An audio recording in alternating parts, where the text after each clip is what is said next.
Corona काल में केंद्र और राज्य सरकार दोनों हुए विफल। डॉक्टर विजय कुमार शर्मा गया बिहार चुनाव अभियान समिति के उपाध्यक्ष डॉक्टर विजय कुमार शर्मा ने अपनी निजी आवास गया की चाणक्यपुरी कॉलोनी में प्रेस कॉन्फ्रेंस किया। इस प्रेस कॉन्फ्रेंस में केंद्र सरकार पर निशाना साधते हुए कहा कि देश के प्रधानमंत्री नरेंद्र मोदी जी कोरोना वैक्सीन जो है उनके घर के खेती से बेचकर नहीं खरीदा हुआ था। ये वैक्सीन सारा जनता का पैसा के था। उन्होंने ये भी कहा कि नरेंद्र मोदी वैक्सीन विदेश भेजे और जितना इंडिया में जनता की मौत हुई है इसका देना प्रधानमंत्री और अमित शाह है, दूसरा कोई नहीं है। श्री कुमार ने यह भी कहा कि उन्होंने वैक्सीन को बाहर नहीं भेजता और भारत में वैक्सीन के प्रति लोगों के बीच जागरूकता बनाए, लोगों के बीच डर नहीं बनाए, ताकि दोबारा कोरोना आने वाला है और अटैक होगा, ना ही सरकार के द्वारा कोई प्रचार प्रसार किया गया।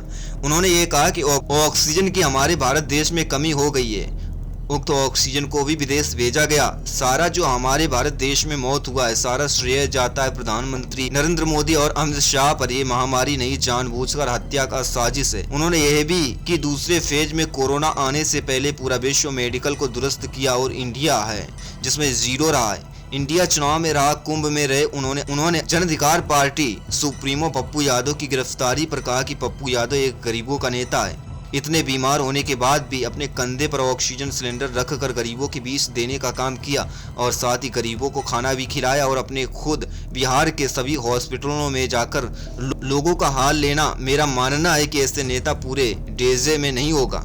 उन्होंने ये भी कहा कि आरएसएस के मोहन भागवत है, उनका स्टेटमेंट आया था कि जितना कार्यकर्ता वो लगे हुए हैं। हम सरकार से पूछना चाहते हैं कि आरएसएस के कितना कार्यकर्ता को जेल भेजने का काम किया है, लेकिन जब पप्पू यादव गरीबों के सहायता में लगे हुए हैं तो उनको बिहार के मुख्यमंत्री नीतीश कुमार जी आदेश अनुसार लॉकडाउन तोड़ने के आरोप में जेल भेज दिया गया। मैं नीतीश कुमार जी से पूछना चाहता हूं कि गरीबों की सेवा करना गुनाह है क्या? सुशांत की राज है कि ये जंगल राज है? खुद मुख्यमंत्री जी इसकी कल्पना कर लेना। मैं नीतीश कुमार से आग्रह करता हूं कि जो पप्पू यादव को 30 साल पुराने केस में फंसाया जा रहा है उन्हें रिहा किया जाए।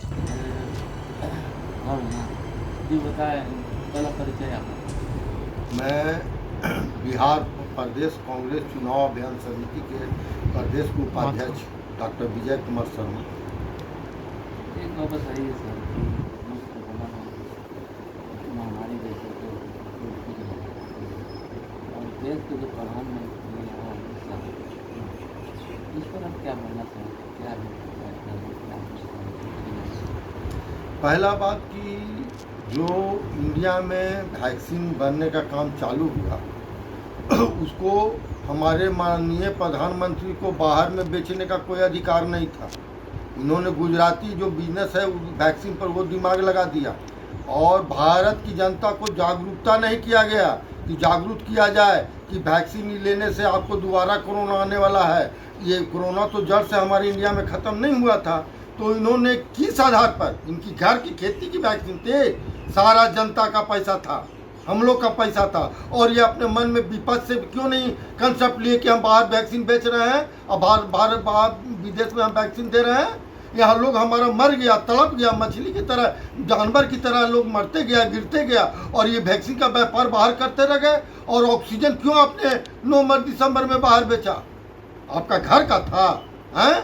आप भारत की जनता को रोड पर ला के और मौत का घाट दिए हैं। हमारे यहाँ आज के डेट में पाकिस्तान से मतलब जो जितना महामारी नहीं फैला हमसे वो बहुत एक्स्ट्रा में हर चीज़ में पाकिस्तान 10% है, 15% है, लेकिन उसने संभाल लिया। और हमारे नरेंद्र मोदी हैं जिन्हें पाकिस्तान से भी नीचे जिस तरह गाय बैल मरता है ना, उस तरह हमारे यहाँ मौत गया। लोगों को, गरीबों को खाना तो दूर कहिए, लाश जलाने का पैसा नहीं था। उसने देखे नहीं, नदी में, गंगा में जिसको पैसा नहीं था गंगा में परवाह कर दिया अपना अति को, परिवार को, बाप को, माँ को, भाई को।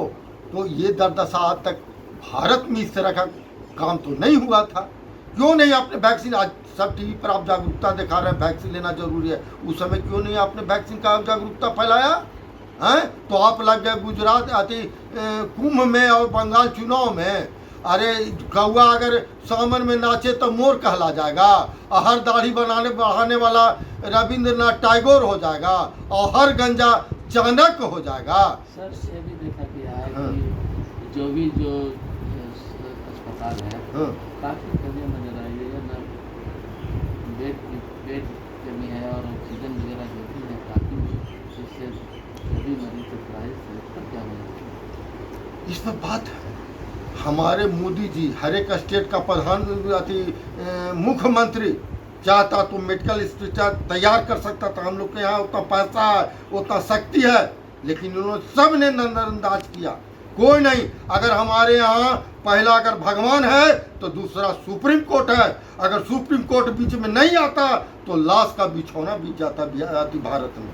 सुप्रीम कोर्ट ने ये दुर्नीति करने लगे, अपना स्टेट में अलग वैक्सीन दे रहे हैं, गैस दे रहे हैं, जहाँ इनका राज नहीं है वहाँ ही सौतेला व्यवहार कर रहे हैं। अरे आप हमारे सर्वोपरि हैं, इंडिया के हमारे यहाँ भगवान हैं, और आप दो तरह का कर रहे हैं।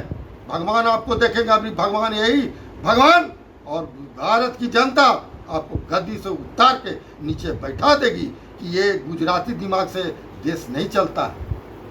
क्या लगता है कि इसमें जो सरकार का जो गाइडलाइन था क्या पूरी तरह विफल रहा? और इसमें विफलता क्या बात कर रहे हैं? मतलब समझिए कि लाश का लाश बिछ रहा है, मौत का कोई जिंदगी नहीं है, गैस सिलेंडर ब्लैक मिल रहा है, सुइया ब्लैक मिल रहा है? ये तो आज तक ऐसा नहीं हुआ कि आदमी को मतलब जिंदा रहने के लिए, और ये तमाशा इन लोगों ने किया। भारत सरकार एकदम हर मोर्चे पर, हर चीज पर विफल रहा। और मानवता के नाते माननीय प्रधानमंत्री जी को, अमित शाह जी को इस्तीफा दे देना चाहिए। ऐसे भी इस्तीफा नहीं देंगे तो 3-4 साल बाद गद्दी से तो भारत की जनता उतार ही देगी। सर एक क्वेश्चन और है कि लोग कोरोना महामारी जैसे संकट की घड़ी में लोग जूझ रहे थे, और एक तरफ जो सरकार थी बंगाल में चुनाव में लगी हुई थी, तो क्या ये पूछना चाहते कि क्या बंगाल में कोरोना नहीं था क्या बात करते हैं बंधु? नहीं, कैसे था बंगाल में कोरोना? आज कहाँ से कोरोना बंगाल में पैदा हो रहा है? ये हिटलर शाही चलाते हैं हमारे नरेंद्र मोदी जी। हिटलर हैं, जो हिटलर था ना वो हिटलर है। सारा मीडिया को हाईजेक कर लिया इन्होंने और बोला कि कोरोना, एक भी चुनाव के दिन आप सुने कि हाँ इतना कोरोना है, इतना कोरोना है, और पूरे इंडिया में मतलब सब जगह का हर स्टेट का आते रहा था, बंगाल का कौन था? तो इसे आपको इशारा नहीं लगा जा सकता कि हमारे प्रधानमंत्री जी कितना हिटलर हैं। सर एक बात और लास्ट क्वेश्चन है कि गरीबों के हित में सोचने वाले जो सुप्रीमो जो पप्पू यादव 70 साल का, उनको गिरफ्तारी की गई है, तो क्या लगता है उन पर आरोप लॉकडाउन की धज्जियां उड़ाई है, तो इस पर आप क्या बोलना चाहेंगे? अरे पप्पू यादव तो बिहार का भगवान है। उसके शरीर में 25 को रोग होते भर में देखे होंगे आप लोग, सिलेंडर कंधा पर। जो कोरोना पेशेंट है पीएमसीएच में, उससे गला लगाना, दवाई देना। राजीव प्रताप रूढ़ी जी का जाके पर्दाफाश किया। पप्पू जी का गुनाह यही है कि 50 को एम्बुलेंस जो लगल था वो गरीबों में बांटने के लिए उन्होंने प्रेरणा किया बिहार सरकार को, क्या समझे? तो उसी का फल है कि उनको जेल जाना पड़ा। और इसका है श्राप नीतीश जी को पड़ेगा, भगवान भी है ना। और मोहन भागवत आरएसएस के 3 दिन पहले ही टीवी पर दिए हैं कि जितना हमारे आरएसएस के हैं पूरे भारत में सक्रिय रहिए और कार्य कीजिए। तो आरएसएस का कितना आदमी को पकड़ा गया पूरे भारत में?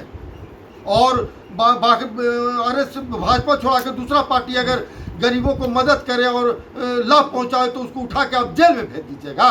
क्या लगता है कि उनको मतलब कि राजनीति इसमें कहने का बात है। बिहार में सुशासन बाबू का राज कहलाया जाता है, लेकिन इसी को कहा जाता है कुशासन बाबू का है। 30 साल का केस नीतीश जी का राज है, सुन लीजिए। और 30 साल का केस और 30 साल बाद उठता है। तो यही देख लीजिए कि बिहार में कितना सुशासन है, कितना कुशासन है, ये बिहार की जनता देख रही है। तो क्या कहना चाहेंगे आप बिहार के मुख्यमंत्री? माननीय मुख्यमंत्री जी से मैं आग्रह करता हूँ, हाथ जोड़ के प्रार्थना करता हूँ कि कम से कम आप नहीं देख रहे हैं तो कम से कम पप्पू यादव को जेल से बरी कीजिए और जन सेवा में काम करने दीजिए। वो चंदा फंदा नहीं मांगते हैं। पप्पू जी अपने पैसा से, अपना जमा पूंजी से निकाल के और हर क्षेत्र में हर गरीबों को मदद करने का काम कर रहे हैं। आज एक चीज आपको बताएं, वैक्सीन हमारे हरिजन दलित को कितना लग रहा है? आप कर दिए ऑनलाइन। हमारा दलित, हमारा हरिजन, हमारा जो छोटा भाई है, सबके पास 10,000 का मोबाइल है और 8,000 का मोबाइल जो लोग लगा के और अथी करेगा या गरीबों का शोषण करना बंद कीजिए नीतीश जी, मोदी जी। इसका परिणाम बहुत ही गलत निकलेगा। और दलित भाई हमारा कहाँ से मोबाइल लावेगा, कहाँ से अपलोड करेगा? क्या वो दलित को वैक्सीन मिल गया है? इस पर सरकार को आग नहीं जाग रही है? अरे दलित को आप घर में जाके, टोला में जाके वैक्सीन दीजिए। परिचय बताइए। मैं डॉक्टर विजय कुमार शर्मा, बिहार चुनाव अभियान समिति के प्रदेश उपाध्यक्ष। बोले वैक्सीन पर क्या बोल कैसा